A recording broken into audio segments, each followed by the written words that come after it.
Marcus Chun tugged at his formal jacket and looked around the huge ballroom. He had never seen anything like this before. The space station was bigger than most cities on Earth. Through the giant windows, he could see stars and distant planets spinning slowly in the darkness of space. All around him, strange beings talked in groups. Some looked like giant insects with shiny shells. Others had too many arms or eyes in weird places. A few floated in the air without touching the ground. Marcus tried not to stare, but it was hard. This was his first time at a big meeting between different alien races. He was just a cultural worker from Earth. His job was to help people understand each other's customs and traditions. But right now, he felt very small and out of place. Everyone else seemed to know exactly what to do and who to talk to. Marcus watched how the aliens acted with each other. They followed strict rules. The tall ones with the fancy clothes were clearly important. Others bowed or stepped back when these important ones walked by. Some aliens could only talk to certain other aliens. It was like a complex dance where everyone knew the steps except Marcus. The room had soft music playing. It reminded Marcus of old Earth songs his grandmother used to play. Classical music with violins and piano. It made him feel a little less nervous in this strange place. Near the far wall, Marcus noticed someone standing alone. It was clearly a female alien, though her species was unlike any he had studied. She was tall and elegant, with 4 arms that moved like flowing water. Her skin was the most beautiful thing Marcus had ever seen. It changed color slowly, like oil on water in sunlight. Right now it showed deep blue and purple shades. Her face was humanoid, but with large, bright eyes that seemed to hold ancient wisdom. She wore a simple but elegant dress that seemed to be made of starlight. No jewelry, no fancy decorations. Just grace and beauty. What struck Marcus most was how alone she looked. Every other alien in the room was talking to someone or part of a group. But this woman stood by herself. Other aliens walked near her, but never stopped to talk. Some even seemed to avoid looking at her directly. Marcus felt sorry for her. He knew what it was like to be alone in a crowd. Back on Earth, he was often the only human at cultural events with other species. People would be polite but keep their distance. The music changed to a slow waltz. Marcus recognized the tune immediately. It was an old Earth song called The Blue Danube. His grandmother had taught him to dance to this music when he was young. She always said that dancing was the universal language of joy. Without thinking too much about it, Marcus started walking toward the alien woman. He did not know her species or her customs. He did not know if it was allowed to approach her. He just saw someone who looked lonely and wanted to help. As he got closer, he noticed that her skin colors were shifting faster now. The blues and purples were mixing with silver and gold. Her large eyes watched him approach with what looked like surprise. Marcus stopped a few feet away from her and smiled. "Hi there," he said. "I'm Marcus. I couldn't help but notice you standing here alone." The woman blinked her large eyes slowly. She seemed shocked that someone was talking to her directly. For a moment, she did not say anything. Then she spoke in a voice that sounded like wind chimes in a gentle breeze. You are speaking to me?" she asked. Her words came through a small device that translated alien languages. The translation was a bit stiff, but Marcus could understand her. "Of course," Marcus said. "Why wouldn't I? You look like you might want some company." The woman's skin shifted to brighter gold colors. Marcus did not know what this meant in her culture, but it seemed like a positive change. Around them, Marcus started to notice that other aliens were staring. Conversations had stopped. Many were looking at him and the woman with expressions he could not read. Some looked shocked. Others seemed worried or scared. Marcus ignored them. He had learned that the best way to handle awkward social situations was to focus on the person in front of you. "This is beautiful music," Marcus said. "Do you know how to dance?" The woman's eyes grew even wider. Her skin now showed rapid waves of gold and silver. "Dance?" she repeated. "Sure," Marcus said. He held out his hand. "It's an old Earth custom. When there's good music, people move together in rhythm. It's fun and a great way to get to know someone." For a long moment, the woman just stared at his outstretched hand. Marcus wondered if he had made a mistake. Maybe her species did not touch strangers. Maybe dancing was forbidden in her culture. Then, slowly, she reached out with one of her 4 hands and placed it in his. I would like to try this dancing," she said. Marcus gently led her to a clear area near the center of the ballroom. He could feel every alien eye in the room watching them. The silence was so complete that he could hear the space station's air systems humming. "Just follow my lead," Marcus said softly. "Dancing is about feeling the music and moving together. Don't worry about making mistakes." He placed his other hand lightly on her waist, being careful to be respectful. She was taller than him, so he had to look up slightly to meet her eyes. This close, he could see that her skin was not just changing colors, but also had a soft glow. Like moonlight on water. They began to move slowly to the music. Marcus kept the steps simple, just a basic waltz. The woman was a fast learner. Her forearms gave her amazing balance, and she moved with natural grace. Soon they were gliding across the floor together.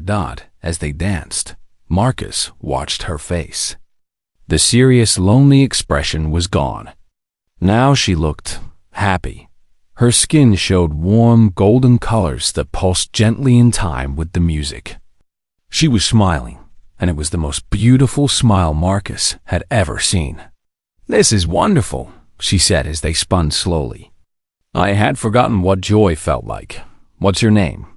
Marcus asked. Before she could answer, the music suddenly stopped. The ballroom was completely silent. Marcus looked around and saw that every single alien was staring at them. Some looked terrified. Others seemed angry or shocked. Heavy footsteps echoed across the floor. Marcus turned to see massive armored figures moving toward them. They looked like living tanks with weapons and serious expressions. "Oh no," the woman whispered. Her skin had turned pale white with streaks of worried blue. "I must go now." The armored figures surrounded her quickly and efficiently. One of them spoke rapidly in a language Marcus did not recognize. The woman nodded sadly and looked back at Marcus. "Thank you for the dance," she said. "It was the most beautiful gift anyone has given me in many years." Then she was gone, swept away by her guards, leaving Marcus standing alone in the middle of the silent ballroom. He had no idea what had just happened, but he had a feeling his simple invitation to dance had just changed everything. Marcus stood in the middle of the ballroom feeling confused and worried. The beautiful alien woman was gone. The armored guards had taken her away so quickly that he barely had time to say goodbye. Around him, hundreds of aliens stared with expressions he could not read. Slowly, conversation started up again. But Marcus noticed that many aliens kept glancing at him and whispering to each other. Some moved away from him as if he had some kind of disease. Others pointed at him from across the room. "Marcus-chan." A sharp voice called. Marcus turned to see Ambassador Sarah Williams pushing through the crowd toward him. She was the head of the human diplomatic team and Marcus's boss. Her face was red with anger and worry. "What have you done?" she whispered when she reached him. "I just asked someone to dance," Marcus said. "Is that against the rules?" Ambassador Williams grabbed his arm and pulled him toward a quiet corner. "Do you have any idea who that was?" she asked. "No," Marcus admitted. "She seemed nice, though." "And lonely." "Marcus, that was Queen Zarathis of the Luminar Empire." The Luminar Empire. One of the most powerful civilizations in the galaxy.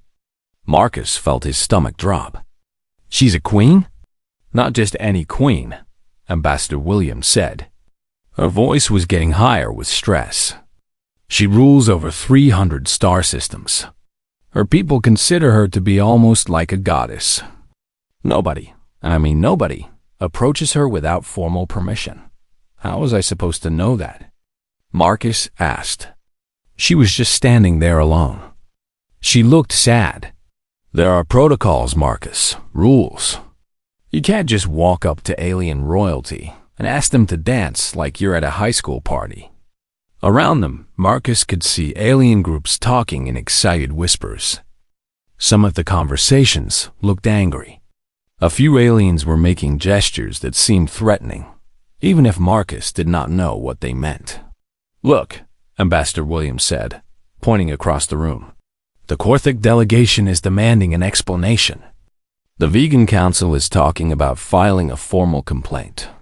Half the room thinks you've started an interstellar incident. Marcus felt terrible. He had only wanted to be friendly. What do I do now? You stay quiet and let me handle this, Ambassador Williams said. Don't talk to anyone. Don't even look at anyone important. Just try to become invisible until I can figure out how to fix this mess. She hurried away, leaving Marcus standing alone. He felt like everyone was watching him, judging him.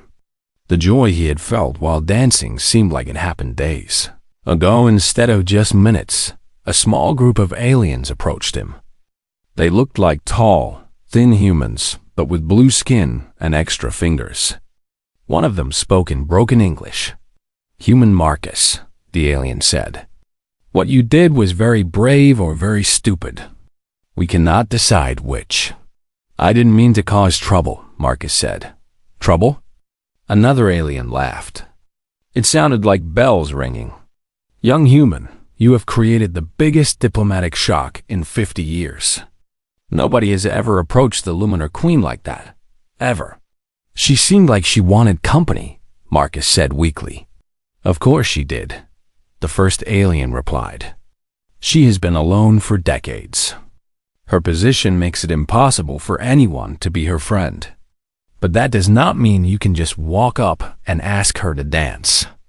The aliens moved away, shaking their heads and talking among themselves in their own language. Marcus found a chair near the wall and sat down. He watched the party continue around him, but now he felt like an outsider more than ever. Every few minutes, someone would point at him and whisper to their friends. Ambassador Williams was moving from group to group, talking quickly and making apologetic gestures. Marcus could see the stress on her face. She was trying to prevent a diplomatic disaster, and it was all his fault. 20 minutes later, a new commotion started near the main entrance. The aliens all turned to look as another group of the armored guards entered the ballroom. Behind them walked several tall aliens in flowing robes. Their skin changed colors like the Queen's had, but their colors were darker and more serious. The Luminar delegation, someone whispered nearby. The robed aliens moved through the crowd slowly. Other aliens stepped aside and bowed respectfully. Marcus noticed that none of them looked happy. Their skin showed deep reds and blacks that seemed angry and threatening. The leader of the group was an elderly alien with silver patterns on his skin. He walked directly to where the human delegation was gathered. Ambassador Williams met him halfway, bowing deeply. Marcus could not hear what they were saying, but he could see it was not going well.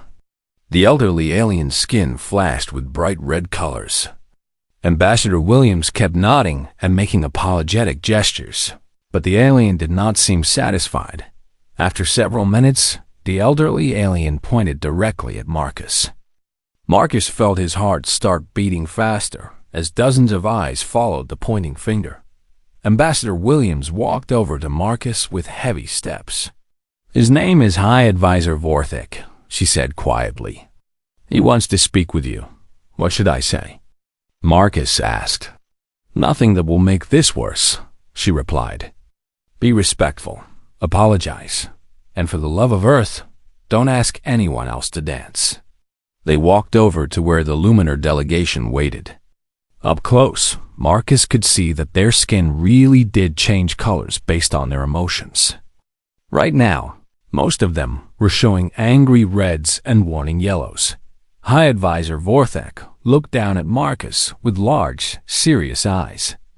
When he spoke, his voice was deep and formal. "Human Marcus Chun," he said, "you have committed an act of unprecedented disrespect toward our beloved queen. In our culture, such behavior could be punished by death." Marcus felt his mouth go dry. "I meant no disrespect, sir. I did not know she was a queen. Ignorance is not an excuse for breaking sacred laws," Vorthek replied. His skin flashed brighter red. "For 3,000 years, no one has approached the queen without proper ceremony and permission. You treated her like a common person." "But she is a person," Marcus said, before he could stop himself. The entire Luminar delegation gasped. Their skin colors went from red to shocked white in seconds. Even Ambassador Williams grabbed Marcus's arm in warning. Vorthek stepped closer to Marcus. "What did you say?" Marcus knew he should apologize and stay quiet, but something inside him rebelled against the idea. The woman he had danced with had been kind and lonely. She had smiled when they danced. She had seemed happy for the first time in years. "I said she's a person," Marcus repeated, more quietly this time. "A person who looked like she needed a friend. I didn't see a queen or a goddess. I just saw someone who was standing alone and might want to dance." For a long moment, nobody said anything. Marcus could feel the tension in the room like electricity before a storm. The Luminar delegation stared at him with expressions that could have been anger or shock or something else entirely. Finally, Vorthek spoke again. His voice was quieter now, more thoughtful. "You saw her as a person?" "Yes," Marcus said. "Just a person who loves music and knows how to smile." Vorthek's skin began shifting through colors Marcus had never seen before. Complex patterns of gold and silver and deep blue swirled across his face and hands. "Interesting," he said at last. "Very interesting indeed." Without another word, the Luminar delegation turned and walked away, leaving Marcus more confused than ever about what had just happened. The next morning, Marcus sat in a small conference room aboard the human ship. Through the window, he could see the massive space station where the peace talks were happening. Last night felt like a bad dream, but the worried faces around the table told him it was all too real. Ambassador Williams sat across from him with dark circles under her eyes. She had spent most of the night talking to other delegations, trying to control the damage Marcus had caused. "Let me explain exactly how bad this situation is," she said, opening a thick file of documents. "The Luminar Empire is not just powerful. They're ancient. Their civilization is over 5,000 years old." Dr. Patricia Reeves, the team's cultural expert, nodded grimly. "Their society is built on strict hierarchy and tradition. The queen is not just a ruler. She's considered sacred, divine. Approaching her without permission is like walking into a church and slapping the Pope. Worse than that," added General Torres, the military advisor. "According to my sources, several alien delegations are calling for sanctions against Earth. The Korthaks want Marcus arrested. The Vegan Council is threatening to leave the peace talks entirely." Marcus felt sick to his stomach. "All because I asked someone to dance?" "You don't understand," Dr. Reeves said gently. "In Luminar culture, the queen cannot have personal relationships. She cannot have friends. She cannot even have casual conversations with strangers. Every interaction with her must follow ancient protocols that were established centuries before humans even discovered fire." Ambassador Williams pulled out a hologram projector. Images appeared in the air showing the Luminar homeworld and its people. "Look at this," she said. "This is how the queen normally appears in public." The hologram showed a massive ceremony with thousands of Luminar people. In the center, barely visible through layers of guards and advisors, was a figure that might have been Queen Zarathis. She was surrounded by so many people that Marcus could barely see her. She hasn't been alone with a non-luminar in over 40 years, Dr. Reeves explained. When she travels, she brings an entire fleet of ships. When she eats, 40 people taste her food first. When she sleeps, guards watch her from every direction. Marcus thought about the lonely woman he had met yesterday. That sounds like a prison, not a palace. Maybe, General Torres said. But it's their way. And by approaching her directly, you broke rules that are older than human civilization. Ambassador Williams changed the hologram to show news reports from across the galaxy. Marcus could not read the alien languages, but he could see his own face in several of the images. The story is spreading fast, she said. Some species are calling you the mad human. Others think you were deliberately trying to insult the Luminar Empire. A few are wondering if Earth is too primitive to participate in galactic politics. What about the Queen? Marcus asked. What does she think about all this? That's the strangest part, Dr. Reeves admitted. The Luminar delegation hasn't said anything about punishment. Usually, when someone breaks their sacred laws, they demand immediate justice. But they've been completely silent since last night. General Torres frowned. My contacts say the Queen's personal guard returned to their ships right after the incident. They haven't come back to the station. No one has seen the Queen since yesterday. Marcus stood up and walked to the window. In the distance, he could see the beautiful luminar ships floating like silver stars against the darkness of space. He wondered if the Queen was looking out her own window, thinking about their dance. There's something else you need to know, Ambassador Williams said quietly. The peace talks were already in trouble before this happened. 3 different species were on the verge of war. The only reason they agreed to meet here was because the Luminar Queen promised to help negotiate. And now? Marcus asked. Now she's locked herself away in her ship and won't talk to anyone. Without her help, the peace talks will fail. Millions of people could die in the wars that follow. Marcus felt the weight of responsibility crushing down on him. He had just wanted to make someone smile, and instead he might have caused a galactic disaster. There has to be something we can do, he said. Dr. Reeves shook her head. The Luminar culture doesn't have any precedent for this situation. Their history books don't contain a single example of someone treating their queen like a normal person. They literally don't know how to respond. What if? Marcus began, then stopped himself. What?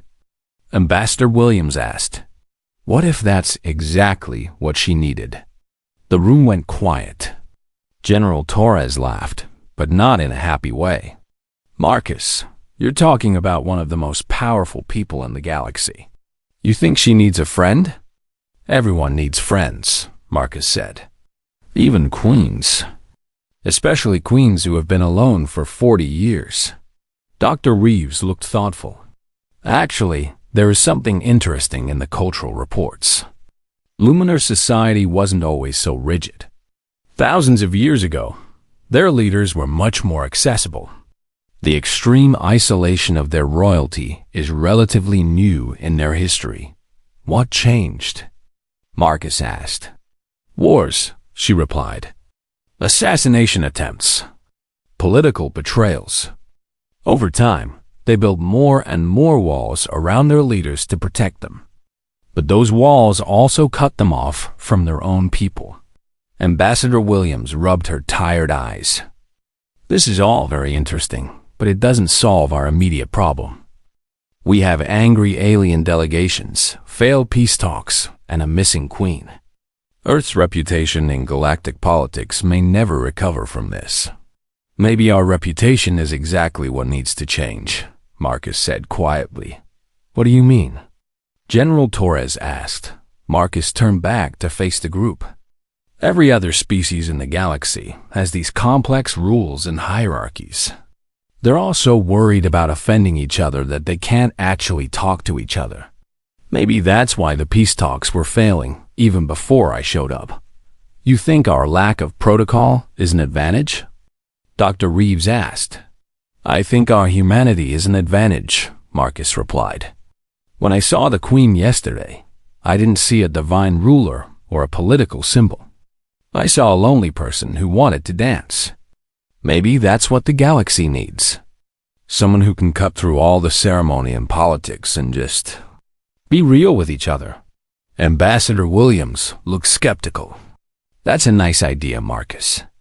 But how do we convince the rest of the galaxy that your social mistake was actually diplomatic genius? Before Marcus could answer, an alarm chimed throughout the ship. A communication was coming in from the space station. The main screen activated, showing the face of Station Commander Veltar, a distinguished alien with gray skin and wise eyes. Human delegation, he said formally. I have received an unprecedented request. Queen Zarathis of the Luminar Empire has asked to meet with Marcus Chun, alone. The room exploded into surprised voices, but Marcus barely heard them. His heart was beating fast with nervousness and excitement. The Queen wanted to see him again. Maybe, just maybe, his simple invitation to dance was about to change more than just two lives. Maybe it was about to change how the galaxy itself thought about friendship, leadership, and the courage to reach across the darkness between stars to touch another person's hand. Queen Zarathis stood at the window of her royal chambers, looking out at the stars. Her skin showed deep blue colors that meant sadness and confusion in her people's language. She had not left this room since the dance yesterday, and her advisors were getting worried. The chamber was beautiful but lonely. Golden walls curved up to a ceiling painted with the history of her empire. Precious stones from hundreds of worlds decorated every surface. But for all its beauty, it felt like a cage. She raised one of her 4 hands to touch the window. Through the clear material, she could see the space station where the peace talks were happening. Somewhere over there was Marcus Chun, the strange human who had asked her to dance. In 300 years of life, no one had ever approached her so simply. No bowing, no ceremonies, no fear. Just a kind smile and an outstretched hand. Your Majesty, a voice said behind her.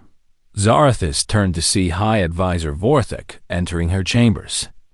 His skin showed the formal gray colors of official business, but she could see flashes of worried orange at the edges.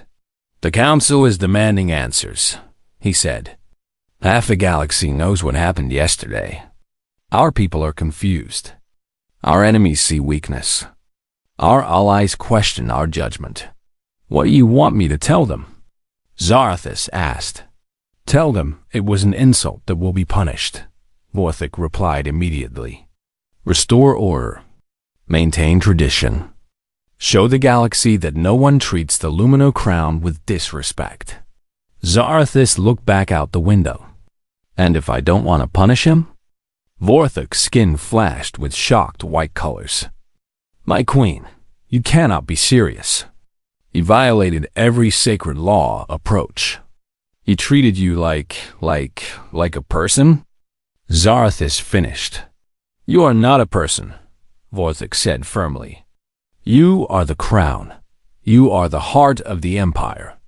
You are the sacred light that guides our people across the darkness of space. Zarathis had heard these words her entire life. When she was young, they had made her feel important and special. Now they just felt heavy. Do you know when I last had a real conversation? She asked. Vorthik looked confused. You speak with the council every day. You meet with ambassadors. You give speeches to our people. That's not what I mean, Zarathis said. When did I last talk to someone about what I think? What I feel? What I dream about when I'm alone?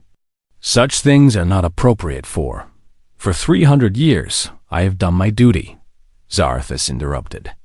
Her skin was starting to show golden colors, which meant determination. I have followed every rule, performed every ceremony, made every sacrifice. And I've been alone every day of those 300 years. She walked away from the window and sat in her formal chair. It was beautiful but uncomfortable, designed to make her sit straight and look regal rather than relaxed. Yesterday, for 5 minutes, I forgot I was a queen, she said quietly. I was just Zarathus, dancing with someone who made me laugh. Do you know how long it has been since I laughed? Vorthic's skin showed conflicted colors. My queen, I understand that our traditions can feel restrictive, but they exist for good reasons. They protect you. They maintain order. They give our people stability. They give our people a symbol, Zarathus corrected. But what good is a symbol that cannot connect with the people it represents? She stood up and walked to a wall covered with portraits of previous Luminar rulers. They all looked serious and distant, painted in their formal robes with expressions that showed no emotion. Look at these, she said. My ancestors. Each one more isolated than the last. Each one more removed from the people they ruled. We have forgotten that leadership is about serving others, not being worshipped by them. The peace talks, Vorthic said suddenly. They are failing without your participation. The other species are preparing for war. Zarathus nodded. I know. I have been watching the reports. 3 wars are about to begin because none of the species can find common ground. They are also trapped in their own protocols and traditions that they cannot see each other as people. Then you must return to help them, Vorthic said. How? Zarathus asked. By sitting in my formal chair while they all bow and scrape and follow ancient rules? By being the sacred light while they kill each other in the darkness? The old ways are not working, Vorthek. They have never worked. She turned back to face her advisor. Her skin was now showing bright gold and silver patterns that meant she was making an important decision. I want to meet with the human again, she said. Vorthic's skin went pure white with shock.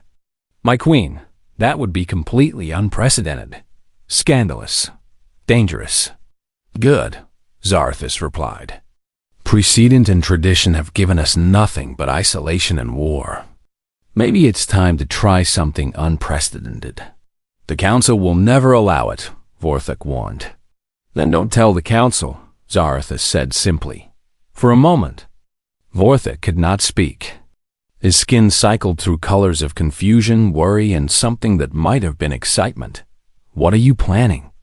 He asked finally. I'm planning to have a conversation, Zarathus said.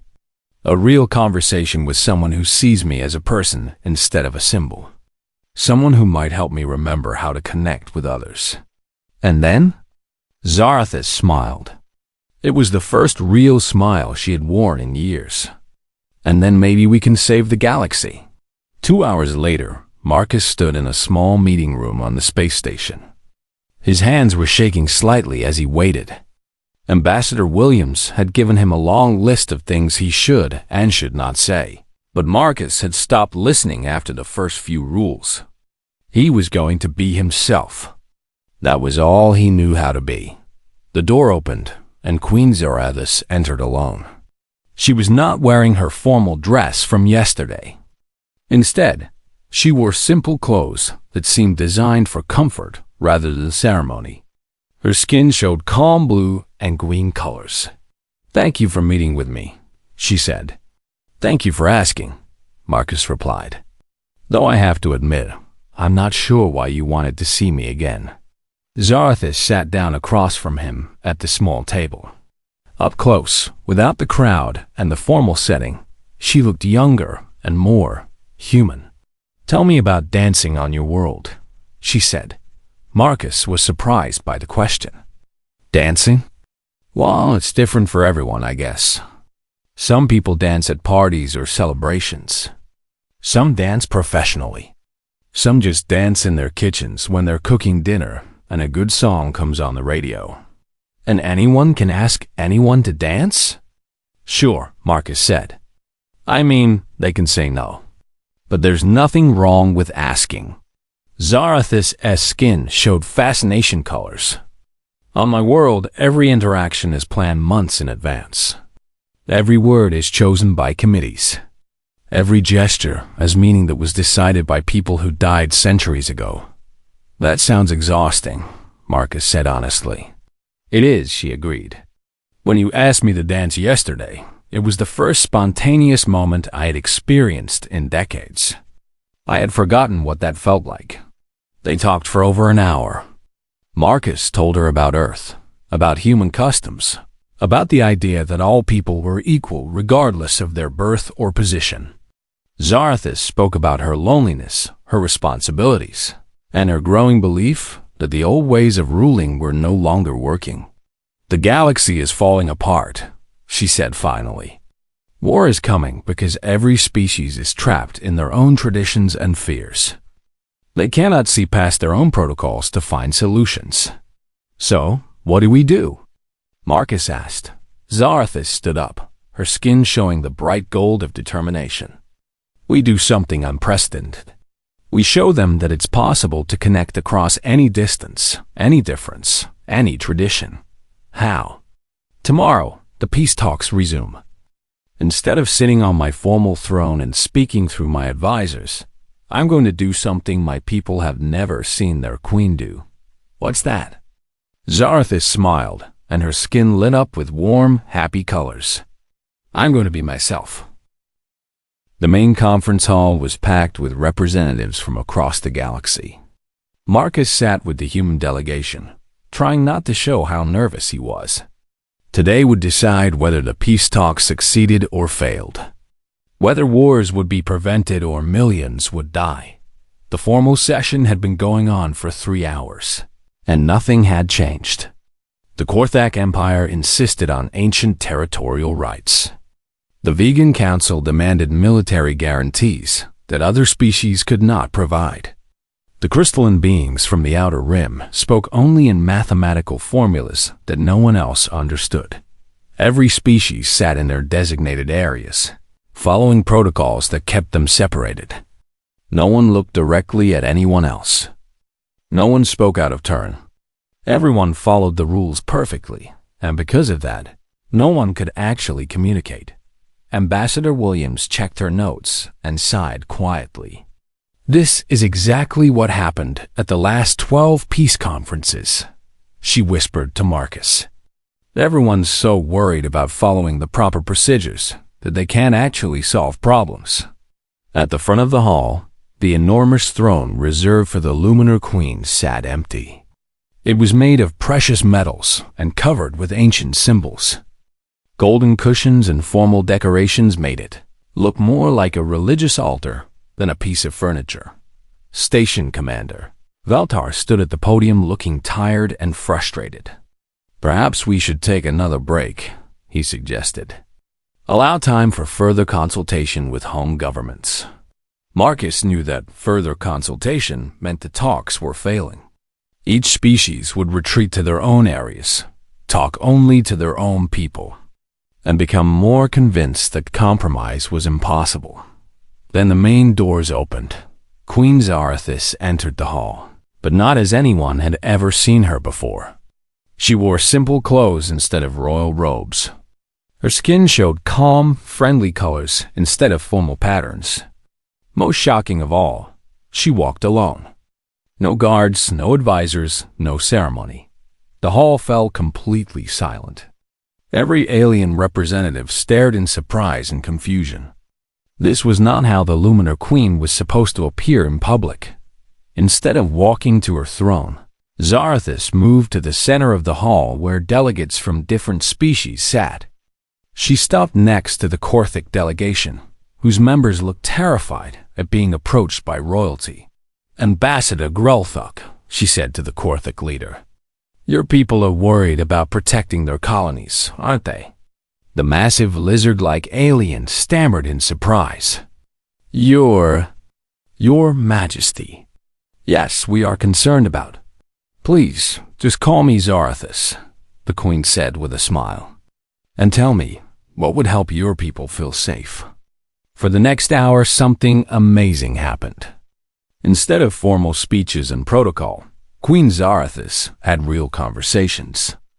She moved from delegation to delegation, asking questions, listening to concerns, and talking to each representative like they were people instead of political symbols. She sat on the floor with the small, furry beings from Alpha Centauri when their chairs were too big. She knelt down to speak face-to-face with the insectoid delegates, who were only 3 feet tall. She asked the crystalline beings to teach her some of their mathematical language. Marcus watched in amazement as the entire atmosphere in the hall began to change. The rigid formality melted away. Species that had not spoken to each other in decades started sharing their fears and hopes. Ancient enemies discovered they had common concerns, but not everyone was happy with this change. High Advisor Vorthak entered the hall with several other Luminar officials. Their skin showed angry red colors as they saw their queen ignoring every rule of royal behavior. "Your Majesty," Vorthak called out in a voice that carried across the entire hall. "This behavior is inappropriate. Please return to your proper place." The hall went quiet again. Everyone turned to watch what would happen. Marcus could see the conflict on Zarathis' face. 300 years of training told her to obey her advisor and return to her throne. Instead, she turned to face the gathered delegates. "My advisor is right," she said clearly. "According to our traditions, I should be sitting on that throne, speaking only through official channels, maintaining the proper distance from all of you." She paused, looking around at the hundreds of faces watching her. "But our traditions have given us nothing but isolation and war. Perhaps it's time for new traditions." She walked over to where Marcus sat and held out her hand. "Marcus-chan," she said, "would you like to dance?" The hall erupted in shocked whispers. Vorthak's skin flashed with panicked colors. But Marcus stood up and took her hand with a smile. "I thought you'd never ask," he said. Music began playing from the hall's sound system. It was the same waltz from 2 days ago, the Blue Danube. As Marcus and Zarathis began to dance in the center of the hall, something magical happened. Other delegates began to stand up. First, the small furry beings from Alpha Centauri joined hands and swayed to the music in their own style. Then the crystalline beings began creating harmonious sounds that complemented the melody. The Cortex, despite their massive size, moved with surprising grace. Soon, the entire hall was filled with beings from across the galaxy, all moving together to the same music. Each species danced in their own way, but they were all part of the same rhythm, the same celebration. Marcus spun Zarathis gently and saw that her skin was glowing with pure gold happiness. Around them, barriers between species were dissolving. The Vegan Council was sharing dance steps with their former enemies. The crystalline beings were teaching musical harmony to species that had never heard their sounds before. "You did it," Marcus said as they danced. "You brought them together." "We did it," Zarathis corrected. "You showed me that it was possible to reach across any distance, any difference, to touch another person's hand." When the music ended, the hall did not return to its previous formal structure. Delegates continued talking to each other directly, sharing ideas and concerns without waiting for official permission. The problems that had seemed impossible to solve began finding solutions. When people spoke as individuals rather than as representatives of rigid political systems. Ambassador Williams approached Marcus with an expression of amazed disbelief. "In 4 hours, they've made more progress than in the previous 2 weeks of talks," she said. "How is this possible?" "Turns out people are pretty much the same everywhere," Marcus replied. "We all want to feel safe, to be understood, to have friends. When you take away all the ceremony and protocol, those basic human needs don't change." "But these aren't humans," Ambassador Williams pointed out. Marcus watched as a group of aliens worked together to solve a trade dispute, laughing as they discovered creative compromises. Maybe being human isn't about what species you belong to. Maybe it's about how you treat each other. 3 days later, the peace accords of Dancing Stars were signed. It was the first galactic treaty ever negotiated without formal protocols or hierarchical seating arrangements. Delegates sat wherever they wanted, spoke to whoever they chose, and made decisions based on friendship and trust rather than political positioning. The treaty established new principles for interstellar relations, direct communication over formal protocol, personal connections over political symbols, and the radical idea that every being in the galaxy deserved to be treated as a person rather than just a representative of their species. Queen Zarthis announced reforms to the Luminar Empire that would make their government more accessible and their leaders more connected to their people. Other species began following her example, reducing the formal barriers that had kept their own leaders isolated. The night before the delegations returned to their home worlds, another party was held in the space station's ballroom. But this time, there were no assigned seating areas, no protocol officers, and no rules about who could speak to whom. Marcus found himself surrounded by new friends from a dozen different worlds. The furry beings from Alpha Centauri had taught him their greeting song. The crystalline beings had composed a mathematical poem in his honor. Even the Cortex had given him an honorary weapon, which was apparently their way of showing respect. As the evening wound down, the same waltz that had started everything began playing again. Marcus looked around for Zarthis and saw her across the room, talking animatedly with a group of young diplomats from various species. She caught his eye and smiled, her skin showing warm, happy colors. Then she walked over to him and held out her hand. "Would you like to dance?"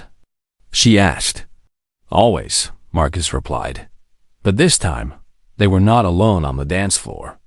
Hundreds of beings from across the galaxy joined them, all moving together in their own ways, but sharing the same rhythm, the same joy, the same understanding that despite their differences, they were all part of the same cosmic dance.